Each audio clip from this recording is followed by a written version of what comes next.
ನಮಸ್ಕಾರ, ನೀವು ನೋಡ್ತಾ ಇದ್ದೀರಾ ರಿಪಬ್ಲಿಕ್ ಕನ್ನಡ. ನಾನು ನಾಗೇಂದ್ರ ಬಾಬು. ರೇಣುಕಾಸ್ವಾಮಿ ಕೊಲೆ ಪ್ರಕರಣದ ತನಿಖೆ ಇನ್ನೂ ಕೂಡ ಮುಂದುವರಿತಾ ಇದೆ. ಅದರ ತನಿಖೆಯ ಒಂದಷ್ಟು ಮಾಹಿತಿಗಳು ಈಗ ರಿಪಬ್ಲಿಕ್ ಕನ್ನಡಕ್ಕೆ ಎಕ್ಸ್ಕ್ಲೂಸಿವ್ ಆಗಿ ಲಭ್ಯವಾಗ್ತಾ ಇದೆ. ನೋಡಿ, ಈ ಕೊಲೆ ಮಾಡಿದ ಬಳಿಕ ರೇಣುಕಾಸ್ವಾಮಿ ಮೊಬೈಲನ್ನ ಯಾವ ರೀತಿಯಾಗಿ ಎಲ್ಲೆಲ್ಲೋ ಬಿಸಾಡಿ ಸಾಕ್ಷಿಗಳನ್ನು ನಾಶ ಮಾಡೋದಕ್ಕೆ ಕಸರತ್ತು ಮಾಡಿದ್ರಲ್ಲ, ಆ ಮಾಹಿತಿ ಮೊಬೈಲನ್ನು ರಾಜಕಾಲುವೆಗೆ ಬಿಸಾಕಿದ್ರು. ಇನ್ನು ವಿಡಿಯೋ ಕಾಲ್ನಲ್ಲಿ ಮಾತಾಡಿದಂಥ ಫೋನನ್ನು ಟಾಯ್ಲೆಟ್ ಒಳಗಡೆ ಬಿಸಾಕಿದ್ರು. ಪೊಲೀಸರಿಗೆ ಯಾವುದೇ ಕಾರಣಕ್ಕೂ ಕೂಡ ಸಾಕ್ಷಿ ಸಿಗಬಾರ್ದು ಅನ್ನೋ ನಿಟ್ಟಿನಲ್ಲಿ ಈ ರೀತಿಯಾಗಿ ಪ್ಲಾನ್ ಮಾಡಿದ್ರು. ಇದುವರೆಗೂ ಕೂಡ ರೇಣುಕಾಸ್ವಾಮಿ ಮೊಬೈಲ್ ಸಿಕ್ಕಿಲ್ಲ. ಈಗ ವಿಡಿಯೋ ಕಾಲ್ ಮಾತಾಡಿದಂಥ ಫೋನ್ ಏನಿದೆಯಲ್ಲ, ಆ ಫೋನ್ ಟಾಯ್ಲೆಟ್ಗೆ ಹಾಕಿರೋದು ತನಿಖೆಯ ಸಂದರ್ಭದಲ್ಲಿ ಗೊತ್ತಾಗಿದೆ. ದರ್ಶನ್ ವಿರುದ್ಧದ ಏನೇ ಸಾಕ್ಷಿಗಳಿದ್ರು ಕೂಡ ಅದೆಲ್ಲವನ್ನ ಕೂಡ ನಾಶ ಮಾಡೋದಕ್ಕೆ ಪ್ಲಾನ್ ಮಾಡಿದ್ರು.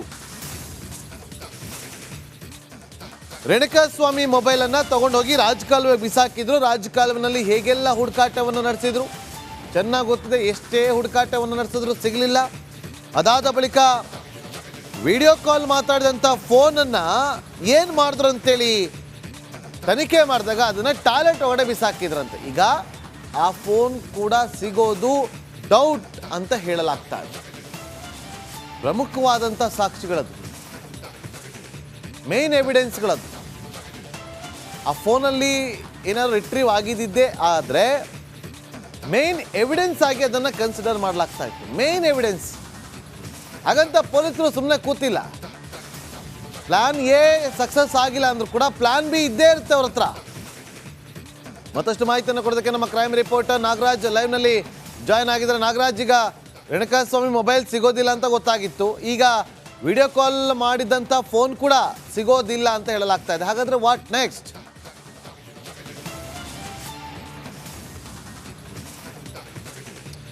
ನಾಗೇಂದ್ರ, ಏನು ರೇಣುಕಾಸ್ವಾಮಿ ಕೊಲೆ ಪ್ರಕರಣದಲ್ಲಿ ಮೊದಲಿಗೆ ತನಿಖೆಯನ್ನು ಆರಂಭಿಸಿದಾಗ ರೇಣುಕಾಸ್ವಾಮಿ ಬಳಸ್ತಾ ಇದ್ದಂಥ 2 ಮೊಬೈಲ್ಗಳನ್ನು ರಾಜಕಾಲುವೆಗೆ ಹಾಕಿದ್ರು.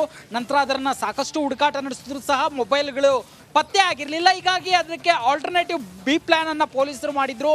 ಏನು ಮೃತ ರೇಣುಕಾಸ್ವಾಮಿ ಹೆಸರಲ್ಲಿ ಆತನ ಬಳಸ್ತಾ ಇದ್ದಂಥ ನಕಲಿ ಸಿಮ್ಗಳನ್ನು ನ್ಯಾಯಾಲಯದ ಅನುಮತಿಯನ್ನು ಪಡೆದುಕೊಂಡು ತೆಗೆದುಕೊಂಡಿದ್ರು. ನಂತರ ಆತನ ಸೋಷಿಯಲ್ ಮೀಡಿಯಾ ಅಕೌಂಟ್ಗಳನ್ನು, ಆ ಸಿಮ್ಗಳನ್ನು ಬಳಸಿ ಒಂದು ಆಕ್ಟಿವ್ ಮಾಡಿ ಅದರಲ್ಲಿದ್ದಂಥ ಡೇಟಾವನ್ನು ರಿಟ್ರೀವ್ ಮಾಡೋದಲ್ಲಿ ಪೊಲೀಸರು ಯಶಸ್ವಿಯಾಗಿದ್ದರು. ಈಗ ಗೊತ್ತಾಗ್ತಾರೋ ಹೊಸ ವಿಚಾರ ಏನಂದರೆ, ದರ್ಶನ್ಗೆ ರಾಜಾತಿಥ್ಯ ಏನು ಕೊಡಲಾಗಿತ್ತು ಮತ್ತು ಆತ ವಿಡಿಯೋ ಕಾಲ್ನಲ್ಲಿ ಮಾತಾಡಿದೊಂದು ದೃಶ್ಯ ಸಿಕ್ಕಿತ್ತು. ಆ ಒಂದು ಮೊಬೈಲನ್ನು ಅದನ್ನು ಹಾಳು ಮಾಡಿ ಅದನ್ನು ಟಾಯ್ಲೆಟ್ಗೆ ಹಾಕಲಾಗಿದೆ ಅನ್ನೊಂದು ಮಾಹಿತಿ ಸಿಗ್ತಾ ಇರ್ತಕ್ಕಂಥದ್ದು.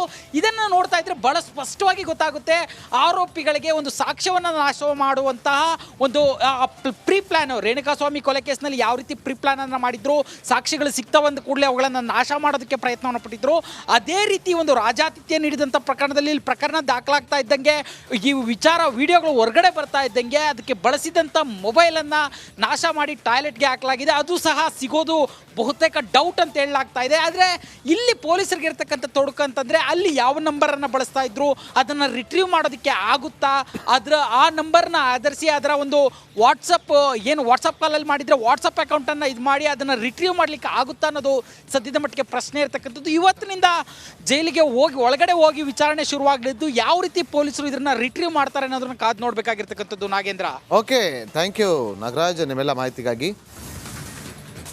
ಜೈಲಿನಲ್ಲಿ ದಾಸನ ದರ್ಬಾರ್. ವಿಜಯಲಕ್ಷ್ಮಿಗೆ ಹೋಗ್ಬೇಕೋ ಬೇಡವೋ ಅನ್ನುವ ಮುಜುಗರ ಶುರುವಾಗಿದೆ. ಪತಿಯನ್ನು ನೋಡೋದಕ್ಕೆ ಪ್ರತಿ ಸೋಮವಾರ ಹೋಗ್ತಾ ಇದ್ರು, ಇಲ್ಲ ಅಂದ್ರೆ ಮಂಗಳವಾರ ಹೋಗ್ತಾ ಇದ್ರು. ನಿನ್ನೆ ಹೋಗ್ಲಿಲ್ಲ, ಇವತ್ತಾದ್ರೂ ಹೋಗ್ತಾರ. ಹೋದ್ರೆ ಅಲ್ಲಿ ಭೇಟಿ ಮಾಡೋದಕ್ಕೆ ಅವಕಾಶ ಸಿಗುತ್ತಾ? 3 FIR ದಾಖಲಾಗಿದೆ. ಅದರಲ್ಲಿ 2 FIR ನಲ್ಲಿ A1 ಆಗಿರೋದು ದರ್ಶನ್. ವಿಜಯಲಕ್ಷ್ಮಿಯವರು ಇವತ್ತು ಭೇಟಿ ಮಾಡೋದಕ್ಕೆ ಹೋಗ್ತಾರಾ ಇಲ್ವಾ, ಅಥವಾ ಮೀನಾಮೇಷ ಎಣಿಸ್ತಾ ಇದ್ದಾರಾ? ನೋಡಿ, ತನಿಖೆ ಆರಂಭ ಆಗಿದೆ. ತನಿಖೆಯಲ್ಲಿ ಸಾಕಷ್ಟು ವಿಚಾರಗಳು ಬೆಳಕಿಗೆ ಬರ್ತವೆ. ಈ ರೀತಿಯಾಗಿ ರಾಜಾತಿಥ್ಯ ಸಿಗ್ತಾ ಇತ್ತು ಅನ್ನೋದ್ರ ಬಗ್ಗೆ ತನಿಖೆ ನಡೆಯುತ್ತೆ. ಇಷ್ಟೆಲ್ಲ ಆದಮೇಲೆ ಪರಪ್ಪನ ಅಗ್ರಹಾರ ಕೇಂದ್ರ ಕಾರಾಗೃಹದಲ್ಲಿ ಪವಿತ್ರ ಗೌಡ ಅವರನ್ನು ಮೀಟ್ ಮಾಡಿರೋದಿಲ್ಲ ಅಂತ ಹೇಳೋದಕ್ಕೆ ಆಗೋದೇ ಇಲ್ಲ. ಖಂಡಿತವಾಗ್ಲೂ ಅದು ಸಾಧ್ಯತೆ ಇರುತ್ತೆ. ಮತ್ತಷ್ಟು ಮಾಹಿತಿಯನ್ನು ಕೊಡೋದಕ್ಕೆ ನನ್ನ ಸಹೋದ್ಯೋಗಿ ನಿಕೇಶ್ ಈಗ ಪರಪ್ಪನ ಅಗ್ರಹಾರ ಕೇಂದ್ರ ಕಾರಾಗೃಹದಿಂದ ಹೊರಭಾಗದಿಂದಲೇ ಲೈವ್ನಲ್ಲಿ ಜಾಯ್ನ್ ಆಗಿದ್ರೆ ನಿಕೇಶ್, ವಿಜಯಲಕ್ಷ್ಮಿ ಅವರು ಇವತ್ತು ಬರ್ತಾರಾ ಅನ್ನುವ ಚರ್ಚೆಗಳು ನಡೀತಾ ಇದೆ. ಆದರೂ ಕೂಡ ಮುಜುಗರ. ಏನಿದೆ ಮಾಹಿತಿ ನಿಕೇಶ್?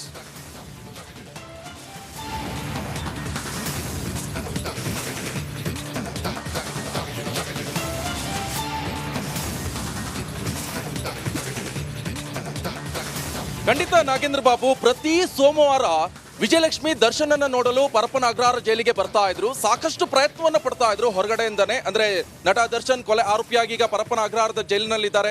ದೇವರ ಮೊರೆ ಹೋಗ್ತಾ ಇದ್ದಾರೆ ವಿಜಯಲಕ್ಷ್ಮಿ. ಇನ್ನೊಂದ್ ಕಡೆಯಲ್ಲಿ ಲಾಯರ್ ಮೊರೆ ಹೋಗ್ತಾ ಇದ್ರೆ ಯಾವ ರೀತಿಯಾಗಿ ಹೊರಗಡೆ ಕರ್ಕೊಂಡು ಬರುವಂತ ನಿಟ್ಟಿನಲ್ಲಿ ಶತಪ್ರಯತ್ನ ಪಡ್ತಾ ಇದ್ದಾರೆ.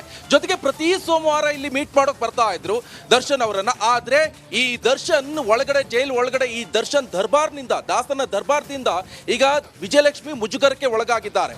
ಇದರ ಹಿನ್ನೆಲೆಯಲ್ಲಿ ಈಗಾಗಲೇ ನಿನ್ನೆ ಅಷ್ಟೇ ರೇಡ್ ಮಾಡಿದ್ರು. ಸಾಕಷ್ಟು ಜನ ಅಧಿಕಾರಿಗಳು ಬಂದ್ರು, ಗೃಹ ಸಚಿವರು ಬಂದ್ರು.